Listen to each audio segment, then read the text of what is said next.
Après 430 années de dure servitude, le peuple d'Israël est enfin sorti d'Égypte. Un peuple qui a vu ce que personne de toute l'humanité n'a jamais vu, ni avant, ni après. Les 10 plaies d'Égypte. La colonne de feu, la colonne de nuée. La mer Rouge s'ouvrant pour qu'ils puissent la traverser et se refermant sur l'armée égyptienne. 40 jours et 40 nuits. Ce fut le temps nécessaire pour que les circonstances les fassent tout oublier et trahir le Très-Haut. Cette histoire est la preuve que le fait de voir ou d'avoir vu ou eu l'expérience des merveilles de Dieu ne soutient la foi de personne. Les bénédictions ne sont pas suffisantes, parce que l'âme ne s'en contente pas. La colère de Dieu s'est enflammée et il a décidé qu'il ne les accompagnerait plus, mais qu'il enverrait un ange à sa place. Cependant, Moïse ne voulait pas d'un ange, il voulait la présence de Dieu. Moïse savait que le parcours serait difficile et qu'il ne pourrait arriver jusqu'au bout qu'avec la présence du Très-Haut. C'est pour cela qu'il n'a pas accepté cette parole. Si tu ne marches pas toi-même avec nous, ne nous fais point partir d'ici. Voici également la révolte qu'il y a en tous ceux qui n'acceptent pas de vivre sans le Saint-Esprit. Ils savent que les merveilles de Dieu, même si elles sont excellentes, ne remplacent pas la présence de Dieu lui-même. L'unique chose capable de les soutenir tout au long de leur parcours dans le désert de ce monde. Et c'est à travers cette révolte que Moïse a changé la décision du Très-Haut. Je marcherai moi-même avec toi, et je te donnerai du repos. Je ferai ce que tu me demandes, car tu as trouvé grâce à mes yeux, et je te connais par ton nom. Pour ceux qui veulent que Dieu les connaisse par leur nom, et qui n'acceptent plus la seule compagnie d'un ange, c'est le moment. Par l'Esprit de Dieu, ils vont monter sur l'autel, le Sinaï, par la foi. Dans cette révolte, n'acceptez plus d'aller où que ce soit sans lui. Et depuis l'autel, à partir d'aujourd'hui, qu'on entende cette clameur. Seigneur, si ta présence n'est pas avec nous, nous ne partirons pas d'ici.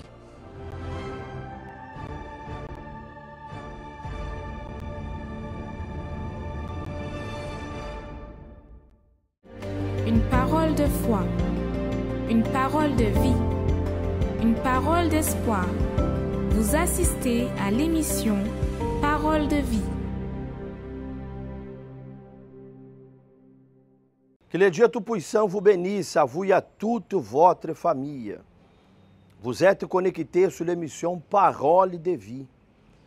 Et aujourd'hui, nous voulons vous montrer, comme d'habitude, témoignages de personnes qui ont mis leur foi en pratique, leur foi en action.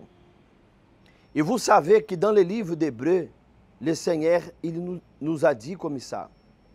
Celui qui s'approche de Dieu, il doit croire que Dieu existe et qu'il est le rémunérateur de ceux qui le cherchent. Lorsque nous nous approchons de Dieu, nous devons croire que Dieu existe. De la même façon que vous croyez que c'est possible que votre histoire change, de la même façon que vous croyez que lorsque vous vous réveillez, vous allez vous préparer pour aller au travail, ou faire vos démarches pour vivre la journée, c'est de la même façon,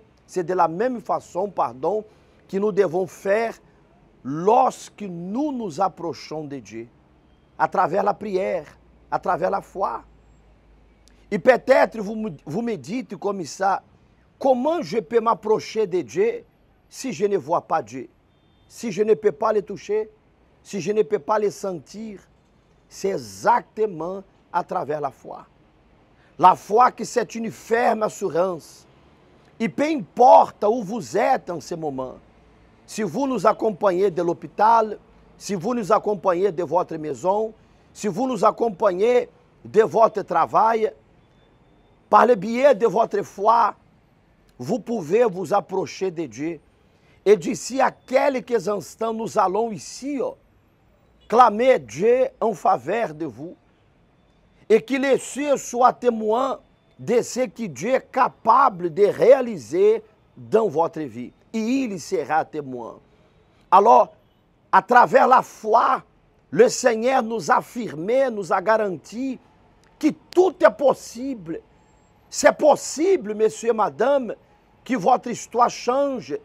C'est possible que votre santé soit rétablie. C'est possible que votre famille, elle soit une famille heureuse, une famille bénie. C'est possible de voir dans votre vie la manifestation du pouvoir de Dieu. Remarquez que derrière moi, le temps aujourd'hui ici, au Gabon, ici à Libreville, il n'est pas du tout beau. Tout le monde aimerait voir le temps avec un beau soleil.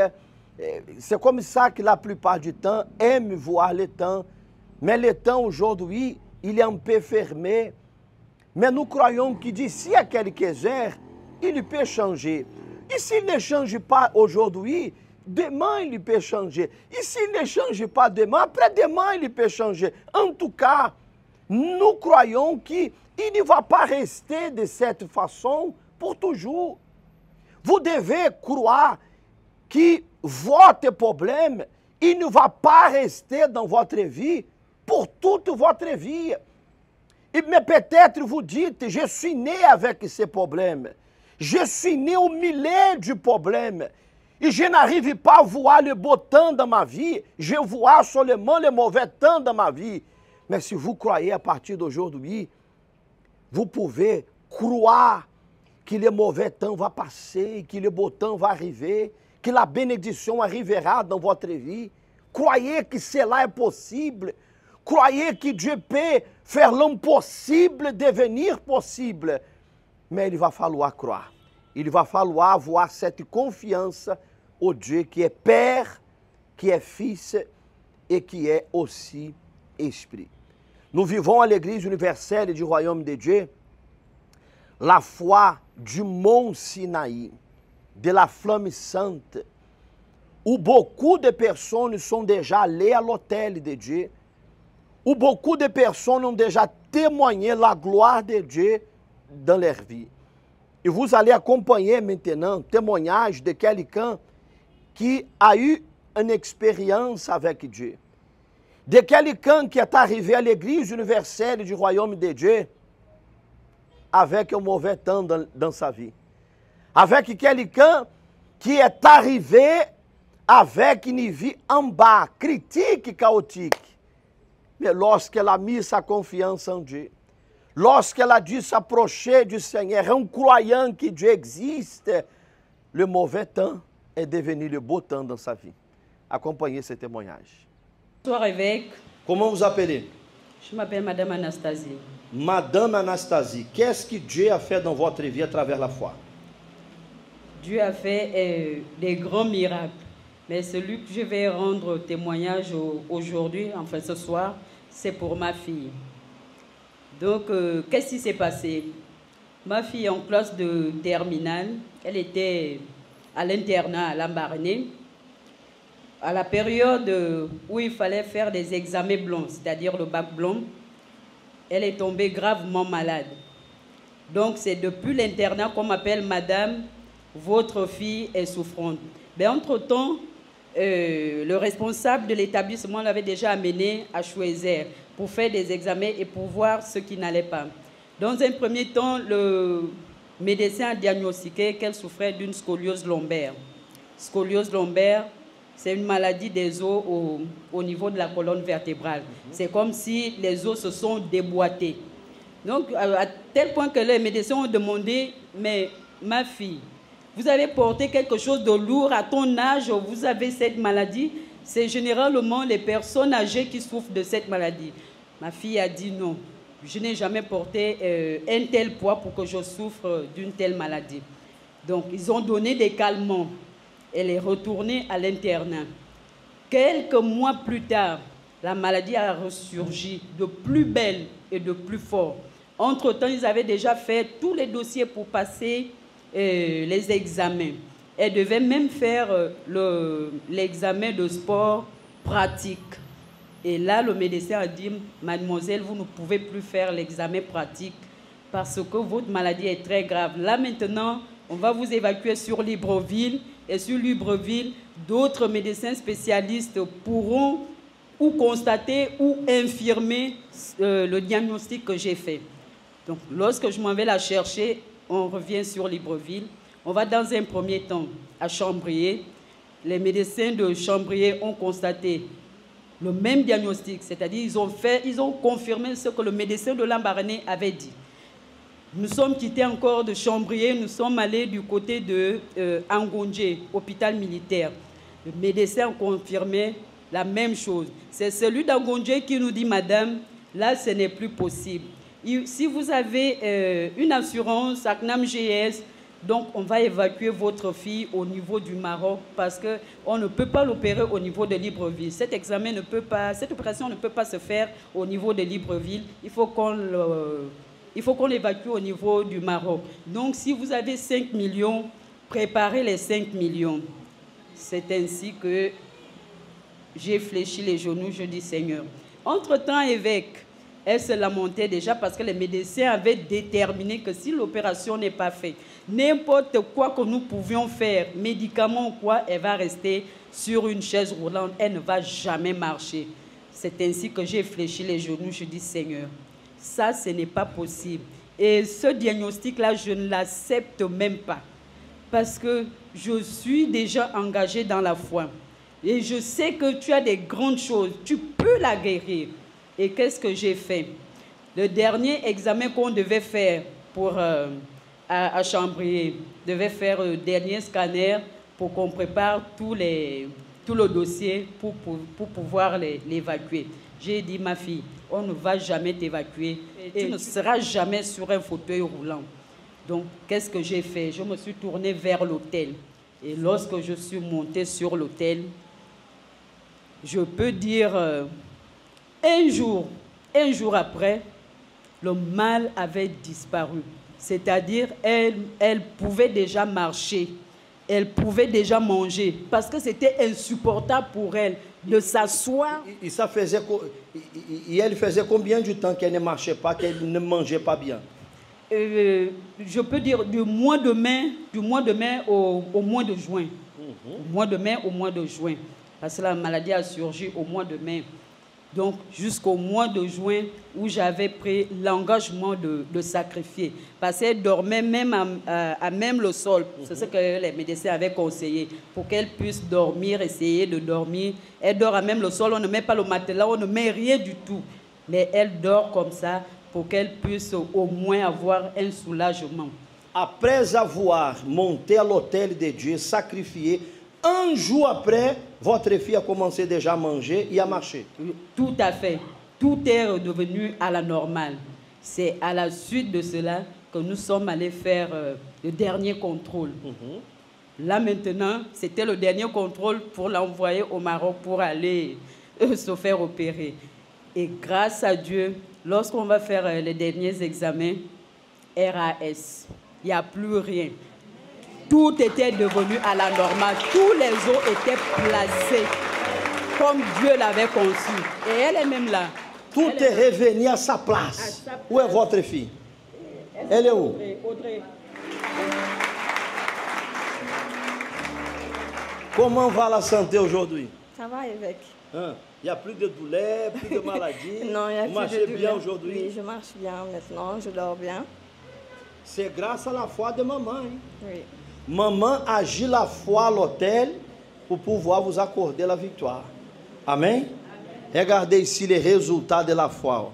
Résultat de la foi. Résultat du sacrifício é ça. Sa fille devait être évacuée au Maroc. Et qui allait garantir qu'il allait revenir en marchant? Qui pouvait garantir qu'elle allait revenir ici au Gabon avec une santé restaurée? Personne. Mais l'hôtel a garanti la victoire. Dans ce cas, madame, ça marche. Ça marche, évêque, ça marche très bien. Donc, on ne peut pas douter de l'hôtel. L'hôtel est le lieu vraiment où nous avons la réponse à tout. Parce que qu'est-ce que Dieu a fait par la suite? Après cela, au lieu qu'elle va pour se faire opérer, qu'est-ce que je peux dire même? Que cela s'est transformé en bénédiction. Parce que quelque temps après, elle est partie finalement au Maroc pour aller faire les études. Elle avait obtenu un concours d'hôtesse de l'air. Hein? Hôtesse de l'air.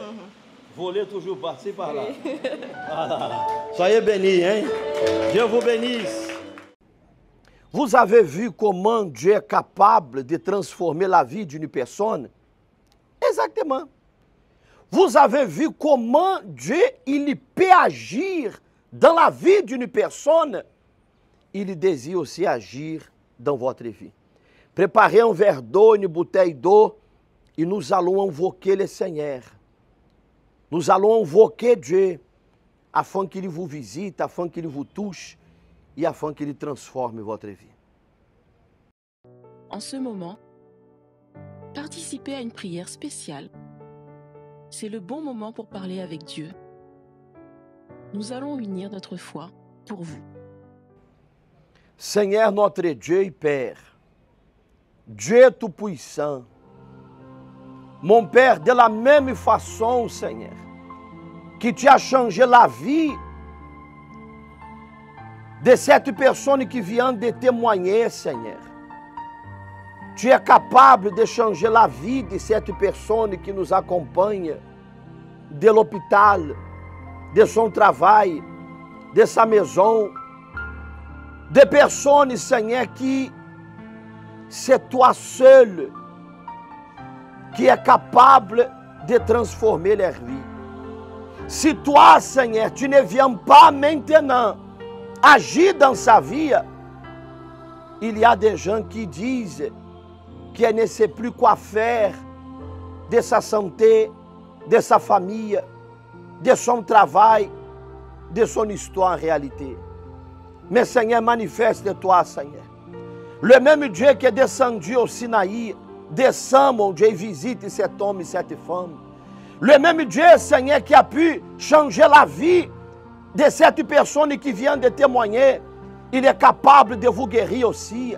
Il est capable de vous relever. Peut-être vous avez été poussé par la jalousie, vous avez tombé. Vous avez été poussé par une maladie et vous n'arrivez plus à vous relever. Vous avez été poussé par le chômage, le blocage, et voilà que vous êtes endetté. Vous êtes quelqu'un que vous ne savez plus quoi faire de votre histoire, mais qui par le nom de Dieu qui est Père, Fils et Saint-Esprit, qu'il vous relève en ce moment. Il vous prend par la main et il vous dit, mon fils, ma fille, tiens-toi debout, lève-toi et marche, qu'à partir de cet instant, votre vie, votre famille, votre histoire, elle change par le nom du Seigneur Jésus. Je vous bénis au nom du Seigneur Jésus-Christ. Seigneur, consagre et bénis le verre d'eau, la bouteille d'eau, et lorsque cette personne boira un peu de cette eau bénie, elle aura la force, Seigneur, pour arriver dans ta maison et aller à l'hôtel. Elle aura la force pour pouvoir regarder son problème et dire à son problème, le Dieu que je crois est plus fort que toi. Le Dieu que je sers est plus fort que toi. Soyez bénis, vous et toute votre famille, au nom de Jésus. Amen. Grâce à Dieu. Vous pouvez boire un peu de cette eau et recevoir la paix, recevoir la force de Dieu. Ne désistez pas, mon ami. Ne désistez pas. Ne baissez pas vos bras. Ne regardez pas les circonstances. Ne regardez pas les problèmes qui sont tout autour de vous. Peut-être vous dites, je suis malade, j'ai été trahi, ma vie financière était en haut, maintenant elle est en bas. Mais vous savez d'une chose, il y a des gens qui, en ce moment précis, ont une situation plus difficile que la vôtre. Il y a des personnes en ce moment qui n'ont pas une maison, qu'elles vivent dans la rue. Des personnes qui, le médecin a dit, oh, tu as une semaine à vivre seulement. Il y a des personnes qui, si Dieu ne se manifeste pas dans sa santé maintenant, peut-être elle va arrêter de respirer d'ici à quelques secondes. Mais vous me regardez en ce moment. Vous avez la possibilité de prendre votre vie en main et de lutter en faveur de vos projets, de vos convictions. Vous avez la possibilité de changer votre histoire. Croyez, mon ami. Croyez que tout est possible. Et j'aimerais même vous demander, répétez avec moi, je crois que mon histoire va changer. Parlez, je crois que Dieu va bénir ma vie. Dites, je crois que la porte du travail va s'ouvrir. Parlez, dites, je crois que Dieu va restaurer ma santé. Vous pouvez prophétiser là où vous êtes en ce moment.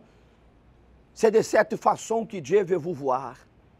Ce dimanche, nous serons ici à l'église universelle du royaume de Dieu avec vous. Soit à 7 heures du matin ou à 10 heures du matin, le premier dimanche du dernier mois de cette année, le 3 décembre. Je vous invite, peu importe où vous habitez ici à Libreville, nous avons l'église universelle un peu partout, mais nous serons ici au Cénacle du Saint-Esprit à 7 heures du matin ou à 10 heures du matin. Avenue de Cointet, derrière l'hôpital général. Et d'ailleurs, je suis ici au Cénacle. Nous sommes ici dans une partie très élevée ici du Cénacle. Et vous pouvez voir derrière moi, Libreville. Dieu veut vous mettre en haut et jamais en bas. Que le Dieu Tout-Puissant vous bénisse et qu'il vous accorde la santé bénie, la paix, la joie. Et nous vous attendons ce dimanche 3 décembre ici au Cénacle du Saint-Esprit ou dans l'église universelle plus proche de chez vous. Au revoir. Le médicament, on peut acheter, mais le sang ne l'achète pas. Le sang quitte de quelqu'un de sain pour une autre personne. Lorsqu'on fait son don de sang, nous sommes là et notre état, on va dire cardiovasculaire, peut être amélioré. Il y a aussi la réduction des risques de cancer. Lorsque moi je viens faire mon don de sang, chaque fois, je suis au fait à l'abri. Pas parce que j'ai fait mon don de sang, mais parce que aussi je sais que ce que je suis en train de poser comme acte, Dieu prend plaisir à ça. Et aussi mes cellules se régénèrent. Et les débris qu'il y a dans mon sang ne peuvent pas me créer, ne peuvent pas créer un autre problème. Messieurs et dames, merci. Nous pouvons vous dire merci pour votre temps. Et merci pour votre disponibilité aussi. Parce que samedi aussi, on peut rester chez soi. Je travaille du lundi au vendredi, je peux rester chez moi. Mais 2 personnes, 3 personnes disposées à faire cet acte, le Seigneur ne vous rendra pas ça, mais il va vous donner plus que ça. Bonne journée. Bon, nous sommes ici avec le groupe du Centre national de transfusion sanguine au sein de l'Église universelle du royaume de Dieu. Aujourd'hui, c'est un grand jour pour nous. Nous, en tant que chrétiens, nous avons décidé d'apporter notre soutien aux personnes malades. Je suis ici avec l'un des responsables qui certainement a un message à donner à l'endroit des personnes qui regarderont ce message. Merci encore, pasteur. Merci déjà pour cette initiative que vous avez entreprise. Nous n'allons pas déroger à la règle. Nous allons dire merci. Au nom du Centre national de transfusion sanguine, au nom de la direction générale, nous voulons vous dire merci pour cet acte dont beaucoup de gens ne comprennent pas encore la nécessité et l'importance. Et que vous, en tant qu'Église, parce que c'est comme le dit la Bible, la vie est dans le sang, raison pour laquelle je crois que vous aviez pris cette initiative de nous appeler afin de sauver des vies au Gabon. Pour nous, ce que nous pouvons dire à toutes ces personnes, comme le pasteur et toute la communauté de l'Église universelle du Royaume, c'est juste dire du sang sécurisé pour sauver des vies. Donner son sang, c'est pour améliorer la vie des populations. Donc je pense que ce serait la meilleure chose pour tout le monde de faire comme eux afin d'améliorer la santé de toutes les populations. Dans le monde d'ailleurs, parce que c'est un problème mondial. Ce n'est pas seulement au Gabon, mais comme nous sommes au Gabon, nous voulons que cela se passe dans toutes les assemblées du Christ au Gabon, en fait, qu'on l'a fait au pasteur. Merci beaucoup. Que Dieu vous bénisse. Merci. L'Église universelle du Royaume de Dieu en collaboration avec les CNTS, voilà que nous sommes ici pour accomplir ce que Jésus nous a dit, d'aider notre prochain. Un prochain que nous ne connaissons pas, qui peut-être jamais on le verra, mais c'est la mission que Dieu nous a confiée. L'Église universelle du Royaume de Dieu est prête à sauver des vies. Voici notre mission. Tu es parmi nous, Dieu de miracles. Tu es parmi nous.